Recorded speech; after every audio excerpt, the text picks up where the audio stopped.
Impact Siloé, du mercredi 23 juillet 2025.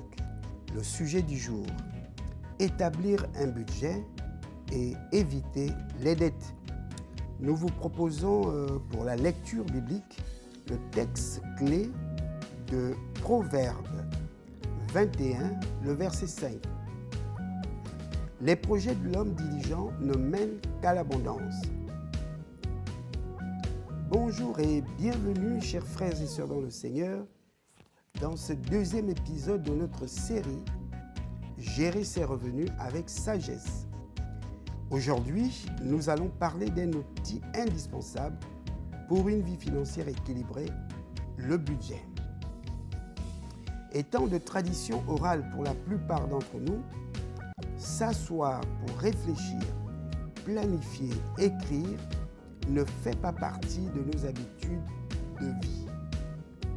Trop souvent, beaucoup de personnes vivent au jour le jour sans planifier leurs dépenses ni contrôler leurs finances et se retrouvent malheureusement prisonnières des dettes. Beaucoup de bien-aimés dans nos communautés prient pour l'abondance, mais continuent à vivre sans plan. Et pourtant, la Bible nous dit clairement, et nous l'avons lu à l'entame du sujet de ce jour, les projets de l'homme diligent ne mènent qu'à l'abondance. Et le Seigneur Jésus lui-même a dit dans l'Évangile selon Luc, le chapitre 14, les versets 28 à 29, « Car lequel de vous, s'il veut bâtir une tour, ne s'assied d'abord pour calculer la dépense et voir s'il a de quoi la terminer, de peur qu'après avoir posé les fondements, il ne puisse l'achever et que tous ceux qui le feront ne se mettent à le railler. » Nous devons donc noter que la réflexion, la planification précède l'action.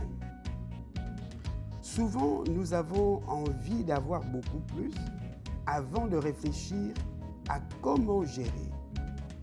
Mais apprenons déjà à gérer ce que Dieu met entre nos mains aujourd'hui, même si c'est peu. Car si nous ne savons pas bien gérer 10, pourquoi Dieu nous en confierait-il 100? Sans budget, on navigue à vue, on vit au-dessus de ses moyens, on vit pour paraître, on mène une vie par défaut, on vit souvent et on tombe dans le piège de la dette qui est une véritable forme d'esclavage moderne, même dans nos communautés chrétiennes. Voici pourquoi nous vous proposons 3 points essentiels, 3 points fondamentaux qui vont nous aider à enrichir, à développer notre sujet du jour. Point numéro 1. Pourquoi un budget? Un budget n'est pas un obstacle à votre liberté. C'est une carte plutôt pour ne pas vous perdre financièrement. Le budget vous aide à voir clair sur ce que vous gagnez, ce que vous dépensez et ce que vous pouvez améliorer. Sans budget, on vit dans l'illusion. On gaspille ce que Dieu nous confie et on se plaint de ne jamais avoir assez. Même si vous gagnez peu aujourd'hui, soyez fidèles dans la gestion et Dieu vous confiera davantage. Nous vous encourageons à lire l'Évangile selon Luc, le chapitre 16, le verset 10. Notons-le clairement, l'abondance et la prospérité ne tombent pas du ciel de façon hasardeuse, miraculeuse ou inopinée. Elles sont le résultat d'efforts, de discipline et d'une bonne gestion. Établir un budget, c'est décider à l'avance où ira votre argent, plutôt que de vous demander plus tard où il est passé. Établir un budget relève de la discipline financière. La discipline financière est indispensable car la prospérité exige 3 points. 1. Des routines financières, c'est-à-dire noter ses revenus et ses dépenses quotidiennement. 2. des comportements responsables, c'est-à-dire éviter des achats impulsifs, éviter les achats par convoitise, éviter les achats à crédit, parce que vous n'êtes pas maître de votre avenir. Vous ne maîtrisez pas les revenus qui seront les vôtres dans 1 mois, dans 2 mois, lorsque vous vous engagez à faire des achats à crédit. 3. Des valeurs solides telles que l'intégrité, le respect de la parole donnée, la fidélité dans les moindres et les petites choses. Cultiver l'excellence, le travail est bien fait et l'entrepreneuriat. Établir un budget mensuel vous aide à réaliser 4 points. 1. Prioriser vos dépenses essentielles. 2. Prévoir vos épargnes. 3. Préparer vos projets. Les projets ne se réalisent pas d'un coup de bâton magique. Les projets se réalisent sur la base d'un processus, d'une discipline de vie et du temps. Car tout ce que nous sommes appelés à faire s'inscrit dans la durée, dans le temps, car c'est Dieu qui nous en donne pour que nous puissions le gérer avec sagesse. Et la sagesse dont il est question dans la Bible ici nous renvoie à l'élaboration, à la planification, à la budgétisation de nos projets. 4. Et réduire le stress financier lorsque nous élaborons le projet. Et voici pourquoi nous vous encourageons, nous vous recommandons vivement à participer à notre atelier interactif sur le thème « Gérer nos finances selon Dieu » le samedi 2 août 2025 dès 9h30. C'est l'occasion, bien-aimés frères et sœurs du Seigneur, de pouvoir découvrir les stratégies, les principes bibliques qui ont été mises en œuvre, mises en application dans la vie de certains de nos frères et sœurs qui connaissent aujourd'hui une vie épanouie, une vie financièrement équilibrée.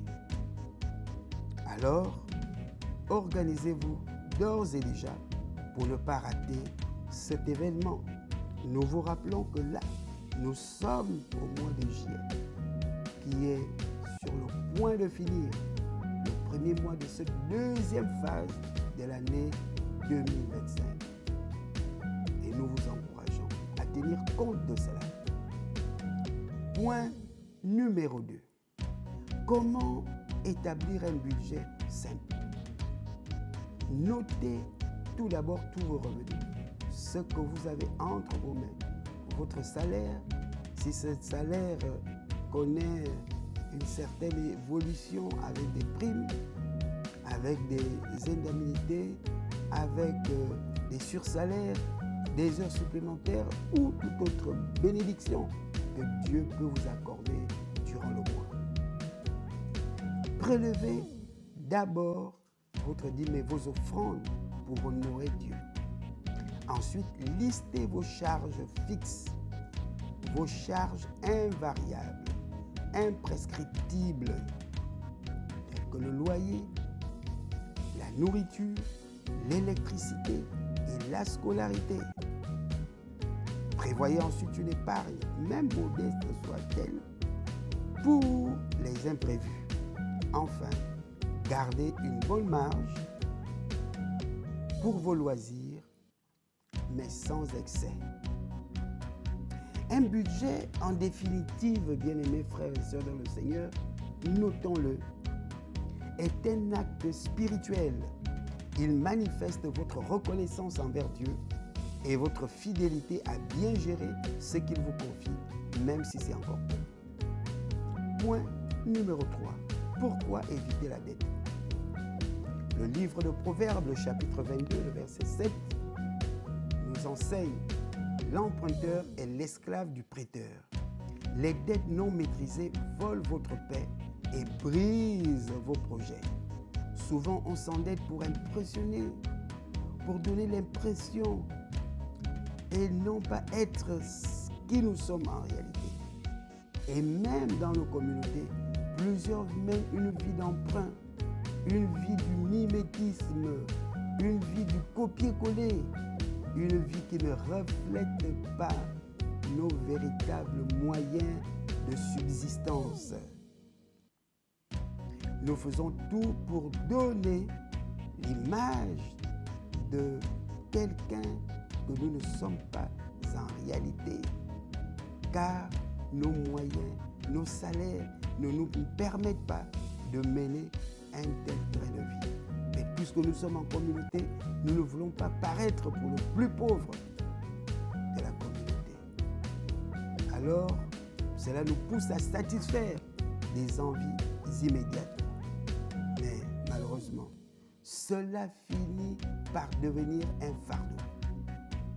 Et il y a donc cette histoire d'une femme qui empruntait régulièrement pour acheter des habits et accessoires afin de paraître bénie aux yeux des autres à l'église.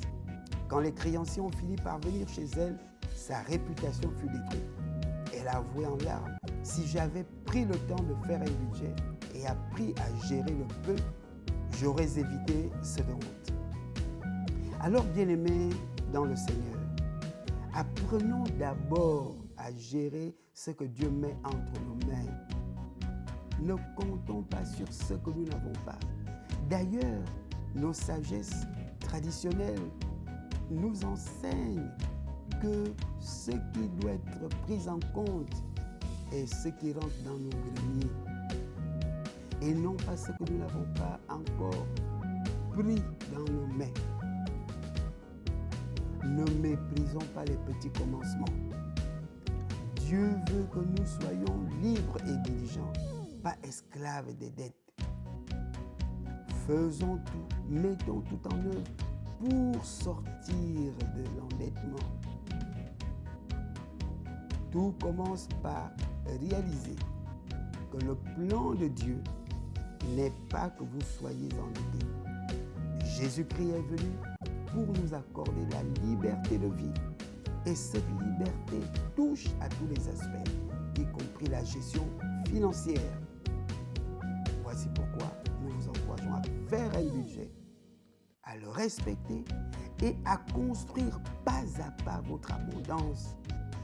L'abondance n'a jamais été le fruit d'un miracle, d'un événement, mais plutôt d'un processus, d'une démarche dynamique dans la discipline et le respect des principes de création de richesse, le travail, le développement des compétences et la diversification de nos sources de revenus. Alors cette semaine, prenez le temps de vous asseoir avec un carnet et une feuille et un stylo. Établissez un budget réaliste et engagez-vous à le suivre. Évitez les crédits inutiles. Commencez petit, mais restez fidèle et responsable. Merci d'avoir écouté cet épisode Impact de Siloué. Abonnez-vous, partagez cet enseignement avec quelqu'un qui en a besoin. Et souvenez-vous, les projets d'un homme diligent mènent à l'abondance, mais l'insouciance mène à la disette. Que Dieu vous bénisse et à nous retrouver vendredi prochain.